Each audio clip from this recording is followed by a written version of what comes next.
A strong wind blew up from the valleys below, and it whipped some of Yurei's red hair out after the gusts. It was a cool day, and by all accounts, the view was beautiful. Yurei's stomach sloshed around with more than a bit of violent acid, and she winced as she stared off into nothingness. She took in a deep breath, closed her eyes, and then she exhaled. And then she took in an even deeper intake of air. The acid still rumbled with vengeance. Somewhere out there, an actual city existed, and within that city, the object of their desire. Going up against Oni and cat people had been one thing, but trying to get into a human city was quite another. She stood alone on the edge of a cliff not far from the city of Gahoda, but well out of sight of anyone who lived there. Her father was elsewhere, with the Tengu chieftain discussing the strategy about what was going to happen. It was such a strange thing, because the leader of the Tengu had strongly expressed they wanted no part in the war that was going to come.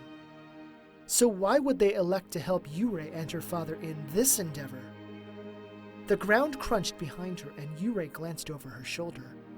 Her father landed, and his amber-colored wings still blazed behind his shoulders. A mask of seriousness had covered her father's face, and his fists were balled. Everything is set in place. We'll wait for the Tengu to begin their attack, and then we'll swoop in from the southeast. Father, I don't understand. Why are the Tengu helping us if they have no desire to fight? Some hatreds are old and intoxicating, and they can affect our judgment. The Tengu have hated the Gahodans for such a long time that they are willing to go to the extremes if it means that they can harm their foes. Some hates are old and intoxicating? So you're saying that the Tengu are wrong for hating the Gahodans so much? I can't say whether it's wrong or right. It just is. The Gahodans have done terrible things against the Tengu, and I'm quite certain that they have done the same to the humans at some point. In situations like these, no one is purely innocent. It is an unfortunate cycle, but one we can exploit. Yurei frowned, and she stared at the landscape below them. Tove walked over to her and then wrapped an arm around her shoulder. You're not nervous about trying to sneak into Gahoda, are you? It should be relatively easy, and we might be able to get in and out without any actual fighting. So, you're saying that in conflicts such as these, no one is purely innocent? Yes. Father, we hear about how the humans rose up in the rebellion, but we never hear about why they rose up. Are we sure that we're doing the right thing? Tove's eyes widened, and yet he didn't say anything. The longer that Yurei gazed at her father, the more her skin crawled. She winced. Father? Yurei, listen to me very clearly.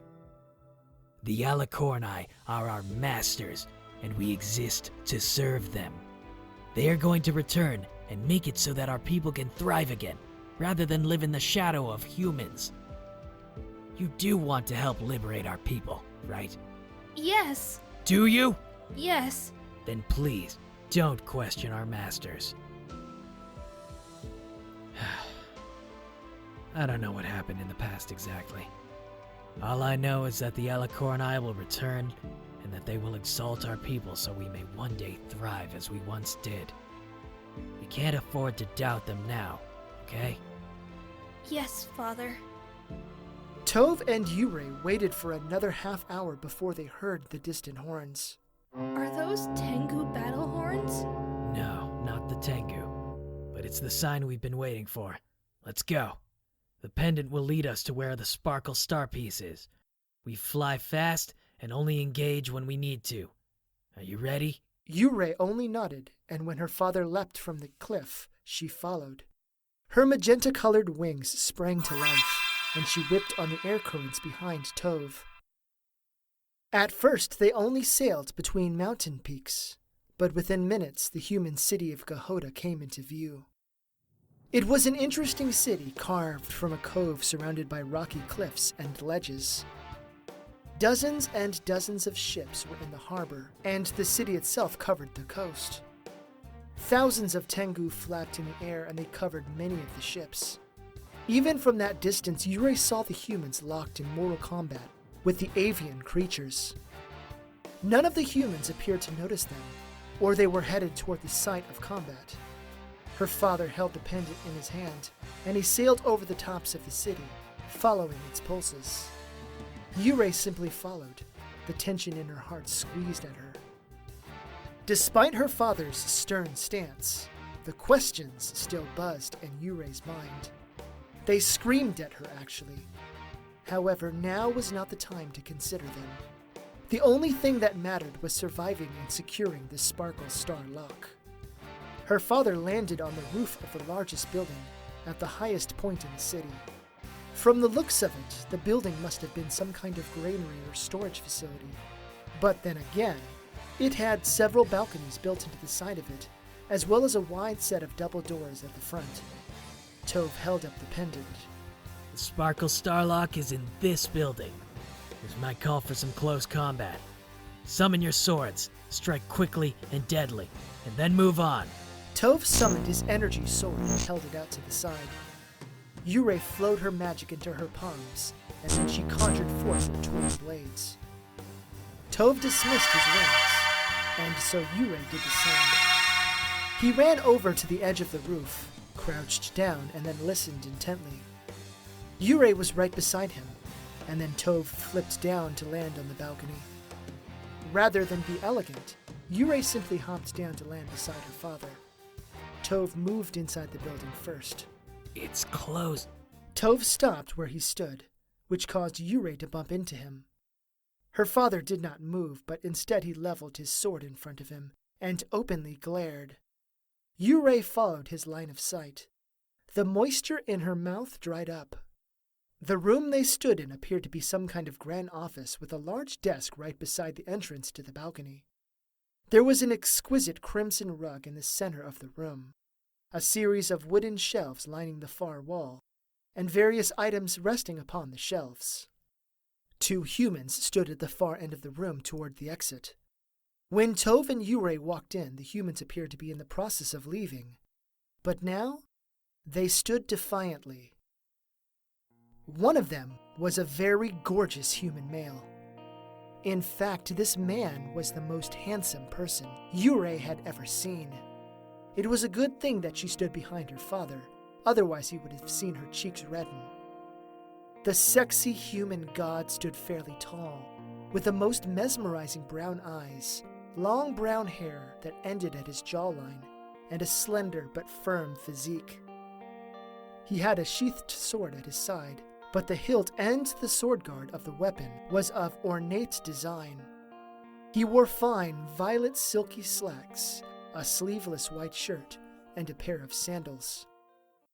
The woman was not quite as mesmerizing, but she still had a sort of rugged beauty about her. She had long brown hair that had been tied into a bun at the top of her head. A black patch covered her right eye, and the other one was bright blue.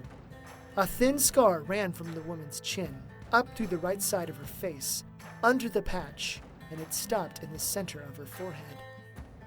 She also carried a sword sheathed at her side.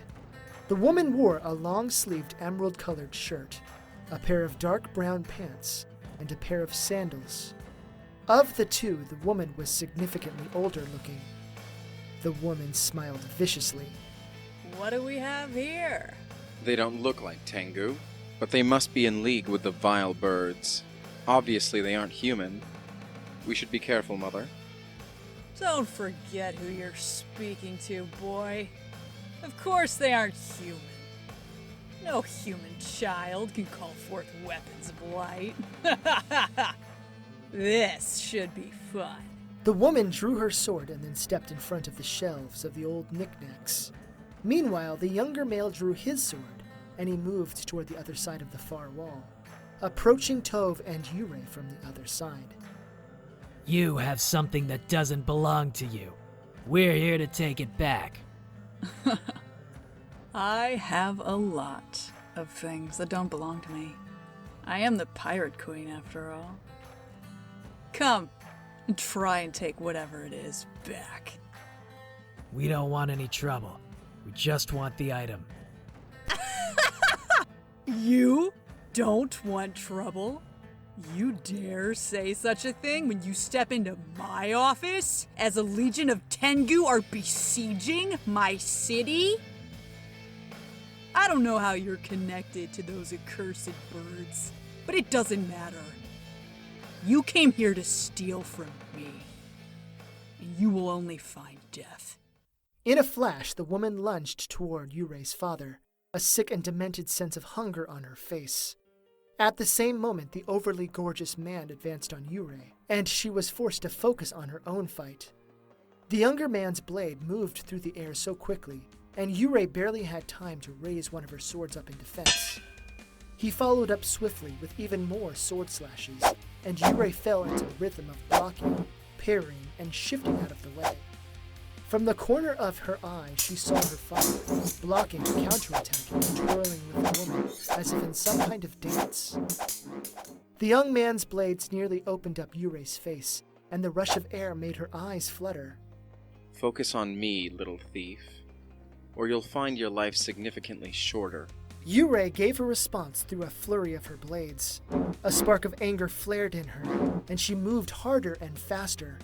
Judging from the glimmer in the handsome man's eyes, he might not have expected it. Yurei moved her hand in quick snapping gestures, making the man move his sword all around him. The tip of her sword nearly grazed his thigh, and the man stepped back. When he stepped forward again, his skill level shot up, with even more speed and grace. Once more, Yurei was driven back. Sweat glistened down her forehead. She saw the image of her father being pinned against the desk between locked blades, and yet Yurei couldn't afford to divert her attention. She ducked under the man's sword, rolled behind him, and then ran up the wall. Upon the third step, she flipped up into the air with so much force that she actually sailed over the man.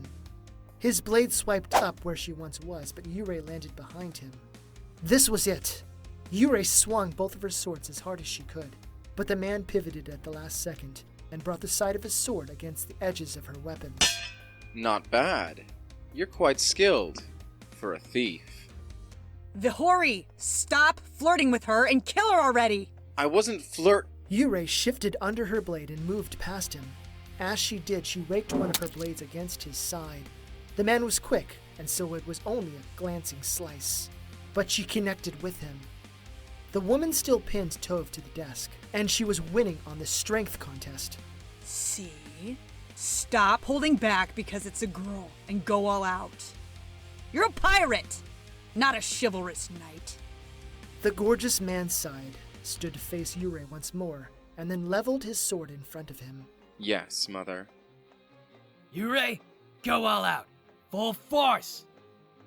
Full force? Oh, yes, father. What? You weren't going all out on me before? You little bastard. Give me what I'm due. Oh, we will. Yurei took a deep breath and then summoned the magic to flow out of her shoulder blades. Just as the man had advanced on her again, Yurei's wings emerged out. The brightness of the light surprised him, and then Yurei stabbed him in the face with one of her wingtips. He screamed out and fell back. The attack had only hit him in the cheek, but it was as forceful as a punch. Yurei stepped in and started thrusting with her wingtips and slashing at him with her swords. After the first attack, the man managed to block each and every one of her attacks. However, he could not counter. Tove had also summoned his wings, but his fight was not going well. Even with the use of his wings, the woman still blocked, countered, and shifted around Tove in a waltz of death. Tove used his wings for shields more so than attacks, due to the apparent woman's mastery. Yurei flapped up into the air and rose above Vihori. She had intended on swooping down on him, but then something on one of the top shelves caught her eye. A recognizable metal triangular piece sat between a model of a ship and a sparkling gem the size of Yurei's fist. A plan came to mind, and she followed through with her initial attack idea. Yurei swept down to the man, swinging her swords at him in a mad dash. He tried to counter, but Yurei blocked the attack with one of her wings.